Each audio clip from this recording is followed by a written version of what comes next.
Listen to me very carefully. You are not reading these words by accident. You didn't find your way to this moment because you're looking for a temporary spark or a shallow, feel-good quote to get you through the afternoon. You are here because you are currently standing in the furnace. You feel a tension in your chest that you cannot explain to anyone else. You feel a friction in your soul so intense that it feels like you are being physically pulled apart. You look at your life and it feels like a house of cards swaying in a hurricane. Most people, the 99%, when they hit this level of pressure, they break, they retreat. They crawl back into the suffocating comfort of their old habits, their old excuses and their old mediocre circles because they've been conditioned to believe that pain is a sign to stop. They think the darkness means they are lost. They think the struggle means they are failing. They are fundamentally wrong. In the world of the Stoics, the darkness doesn't mean you're lost. It means the old world is finally dying to make room for the new one. Marcus Aurelius, the philosopher king who ruled the known world, didn't build his legendary inner citadel during years of peace and prosperity. He forged it in the mud of the Danubian frontier, surrounded by plague, betrayal, and the constant threat of collapse. He knew that before the mind achieves total sovereignty, it must first survive the crucible of the threshold. In physics, there is a concept called max Q, the point of maximum dynamic pressure. It is the moment during a rocket's ascent, where the atmospheric resistance is at its absolute peak. It is the point where the vehicle is most likely to disintegrate. But if the rocket can hold its frame for just one more minute, it breaks through the atmosphere and into the limitless vacuum of space. Your life is at max Q right now. The pressure isn't trying to destroy you. It is trying to see if you are structurally sound enough to handle the orbit you are about to enter. This is an exhaustive deep dive diagnostic of your evolution. These are the 14 brutal, beautiful, and undeniable signs that you are seconds away from your greatest breakthrough. If you are ready to stop being a passenger in your own life and start being the architect of your destiny, I want you to make a declaration right now. Type in the comments, "I am the master of the fire. Let us enter the furnace." Sign 1. The great isolation, the purification of the soul. The first sign that the breakthrough is imminent is a profound, almost haunting sense of total social isolation. Suddenly, the people you've known for years feel like strangers. The conversations that used to sustain you, the gossip, the complaining, the shallow talk about weather and sports, now feel like ash in your mouth. You find yourself withdrawing. You stop answering texts that don't matter. You stop going to places where people pretend to be happy. The world will try to pathologize this. They will tell you that you're depressed, antisocial, or that you've changed. The Stoics call this purification. Marcus Aurelius famously wrote, "Nowhere can man find a quieter or more untroubled retreat than in his own soul."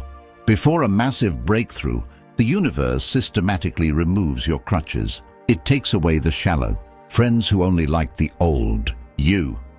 It mutes the loud distractions that kept you from thinking. It is forcing you to build your inner citadel. You are being stripped of the noise so that you can finally hear the signal of your own purpose. Do not fear the silence of your house or the emptiness of your calendar. The person you are becoming is meeting you in that quiet room. You aren't lonely. You are becoming sovereign. Sign 2. The nausea of the status quo, the shedding of the skin. You wake up and look at your reflection, your bank account, your career, or your daily routine, and you feel a literal physical rejection. It is a soul-level nausea. You can no longer fake it. You can no longer put on the mask and play the role that society assigned to you. Every time you try to return to your old habits, your body reacts with disgust. This is the shedding of the skin. Seneca warned that we die every day, meaning that a part of us must constantly perish to allow growth. Consider the lobster. A lobster is a soft animal living inside a rigid shell. As it grows, that shell becomes incredibly confining and painful. To survive, the lobster must hide under a rock, shed its old shell and wait, vulnerable and exposed, for a new, larger one to harden. If the lobster avoided the discomfort of the old shell, it would never grow. It would be crushed by its own lack of expansion. Your nausea is your spirit telling you that you have outgrown your current life. You are too big for the cage you are in. The pain is not a sickness. It is the pressure required to break the old shell. Sign 3. The stillness in the center of the cyclone. This is the most paradoxical sign. Your external life might be in absolute chaos. Perhaps a relationship just ended, you lost your job, or you are facing a massive health challenge. By all accounts, you should be a nervous wreck. But inside, you are quiet. This is the Stoic apatheia, not apathy, but a state of being unjerkable. You have finally realized that your internal state is not a puppet of external events. You see the storm, you acknowledge the damage it is doing, but you no longer become the storm. Marcus Aurelius practiced the view from above, looking down at his problems, as if they were tiny specks on a vast map. When you can find stillness while the world is screaming, you have already won the internal war. The breakthrough is simply the external world reorganizing itself to match the godlike calm you have cultivated within. You are no longer the glass that breaks. You are the ocean that absorbs the stone. Sign 4. The max Q pressure, total system resistance. Right before a rocket breaks into orbit, it hits the point of maximum resistance. Your life is governed by the same law. Just when you commit to your discipline, everything seems to go wrong at once. The car breaks down, an unexpected bill arrives, an old toxic ex texts you out of nowhere with a "miss you" message. Your own brain starts screaming at you that you're a fraud. This is the final test. The universe is checking your structural integrity. It is performing a stress test on your new philosophy. It is asking, are you truly the master of your mind, or were you just playing a part when things were easy? When the pressure is at its absolute highest, that is the undeniable sign that the breakthrough is seconds away. Most people quit right at the max Q point because they think they can't take any more. They don't realize that the resistance is proof of their speed. Do not throttle back. Do not doubt the path. Increase the thrust. You are about to break through the atmosphere of your old life. Sign 5. The death of complaining, power leakage repair. You realize one day that you have stopped complaining. Not because life got easier, it might actually be harder, but because you realize that complaining is the language of the conquered. Complaining is a leak of power. Every time you complain about the weather, the government, your boss, or your past, you are signaling to your subconscious that you are a victim of circumstances. The Stoic realizes that the obstacle is the way. Marcus Aurelius said, "Everything that happens is either endurable or not. If it's endurable, then endure it." Stop complaining. You have replaced, "Why is this happening to me?" with, "What is this teaching me?" You have realized that every difficulty is simply fuel for the fire of your character. When you lose the urge to explain your problems to others, you have officially claimed your sovereignty. Sign 6. The urge to purge, externalizing the internal order. Suddenly you are possessed by a relentless need to throw everything away. You want a clean desk, a clean room, a clean digital life. You find yourself deleting old photos, unsubscribing from newsletters, and donating clothes you haven't worn in years. The Stoics knew that the environment is a mirror of the soul. This urge to purge is your mind preparing for a new operating system. You are clearing the cache of your life. You are making room for the new version of yourself. Do not fight this instinct. Throw away the mementos that anchor you to the people who hurt you. Delete the apps that drain your time. Simplify your world until there is nothing left but the essentials. To reach the next level, you must travel light. You cannot fly if you are carrying the baggage of a dozen past versions of yourself. Sign 7. The loss of the revenge motive, the mercy of strength.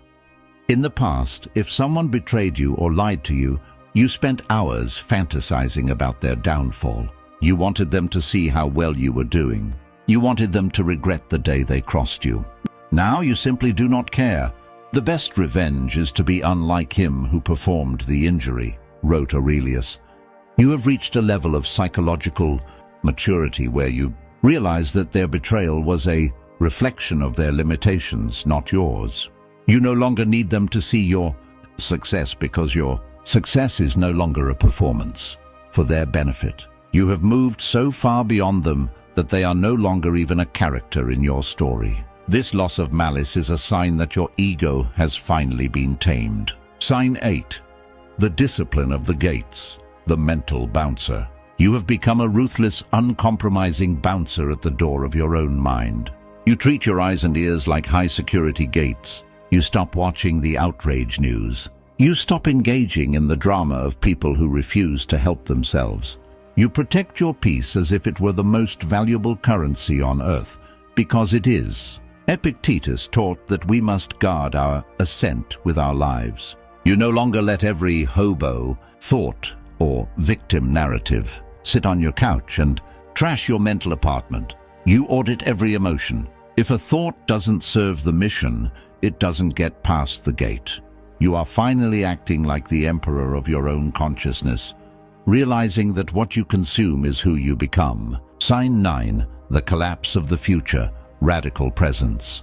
Before a breakthrough, the future stops being a place of anxiety or hope.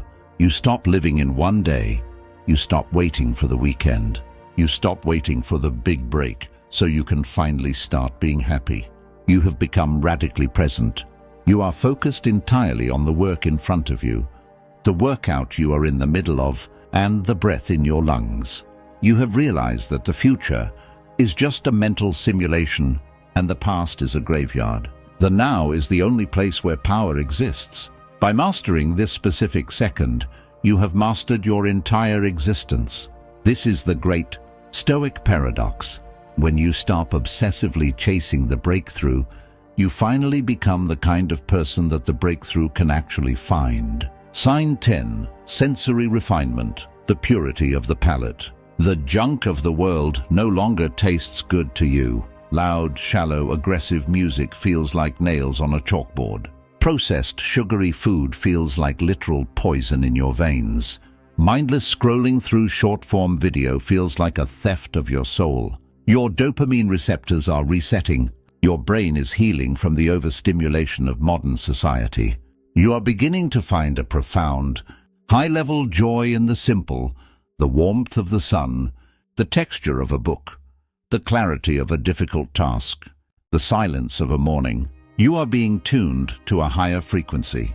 This refinement is a sign that you are ready for the subtle, deep wisdom of the next level. Sign 11. Amor fati, the unconditional yes. You have stopped asking for a different life and started loving the one you have, including the scars, the failures, and the parts that hurt. This is amor fati, the love of fate. You see every setback as a custom-made training module designed specifically for your growth. If you are struggling, it's because you need the strength that only that specific struggle can provide. You have said a radical yes to everything the universe throws at your feet. When you love your fate, you are unbeatable, because nothing can happen to you that you won't use as fuel for your own ascent. You have turned your life into a win-win scenario. Sign 12. The disappearance of the narrator, the flow state. That annoying, whining voice in your head that narrates your every move. The one that says, "I'm tired, I'm bored, or I'm not good enough." It is finally going quiet. You are moving into a permanent state of flow. You are no longer trying to be disciplined. You are discipline.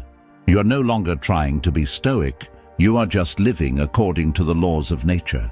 You have moved from the exhausting struggle of doing to the effortless peace of being. You are like a river that flows around the rocks without pausing to complain that the rocks are in the way. Sign 13. Physical tranquility, the sovereign body. Your body is no longer stuck in a state of fight or flight. Your shoulders have dropped away from your ears. Your jaw is habitually unclenched.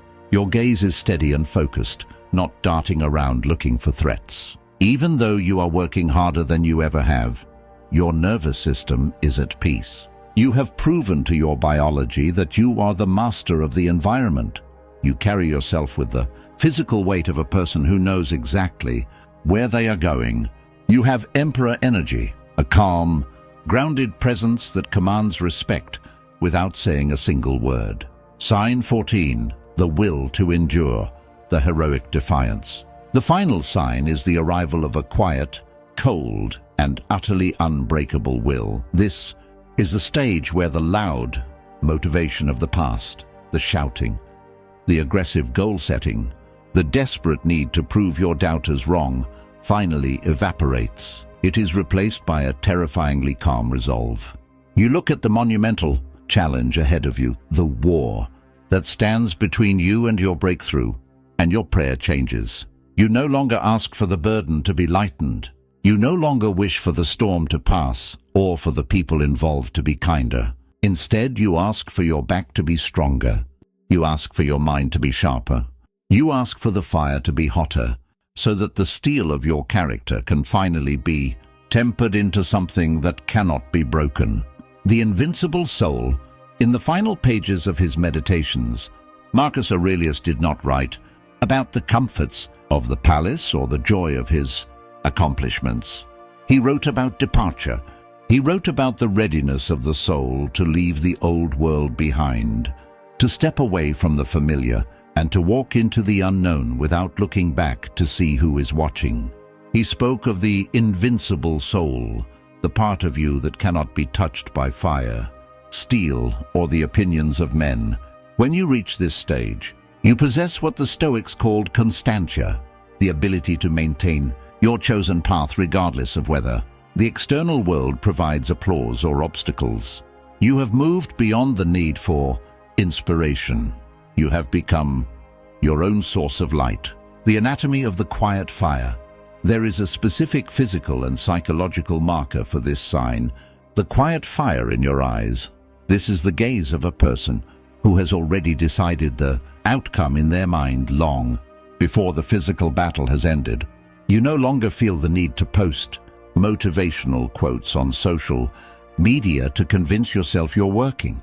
You stop telling people your plans, your dreams, or your transformation story. You realize that speaking about your goals is often just a way to leak the energy required to achieve them. The power of the silent move. You begin to move in total silence. This silence is not a sign of emptiness. It is a sign of saturation. You are so full of purpose that there is no room for noise. In this state, you have a massive strategic advantage. When you move in silence, your enemies, and even your own inner doubts, cannot find a target to hit. You realize that validation is a drug for the weak and the insecure. Every time you seek a like, a good job, or a nod of approval, you are handing your power to someone else. By withholding your story, you keep your power within your own borders. The heroic defiance of just one more. This final sign is best exemplified by the heroic defiance against your own fatigue. At the threshold, your mind will tell you that you've done enough. It will say, you've come further than anyone else. It's okay to rest here. The Stoic will says, no. It is the ability to endure just one more day of isolation, just one more week of uncertainty, or just one more month of hard labor. It is the realization that the breakthrough isn't a gift given at the end. It is a result of the pressure you apply at the very moment you want to quit. You are no longer waiting for the door of opportunity to open. You are leaning on it with the full weight of your character until the hinges snap. You are moving with the defiance of a soul that has decided it will never ever fold. You have become a ghost to your old social circles and a legend to your future self. You are moving in the shadows, and in those shadows, you are forging a version of yourself that is completely and utterly unbreakable. The breakthrough is already here. If you recognize these 14 signs, the isolation, the nausea, the stillness, the pressure, then hear me clearly, you are not at the end. You are at the threshold. The chaos you feel is the breaking of the old world inside you. The darkness is the womb, not the grave. You are being born into a new level of existence. Do not turn back now. Do not settle for the false peak of comfort. Do not listen to the ghosts of your past who want you to stay small, so they can feel better about their own stagnation. Let the world sleep. Let the weak gossip. Let the distracted scroll. We rise. You didn't break under the pressure. You broke through the limitations that were holding you back. If this message ignited the fire in your soul, subscribe and join the ranks of the unbreakable. We don't chase motivation here. We forge discipline. The threshold is open. Walk through it. Stay stoic. Stay dangerous. I'll see you at the top.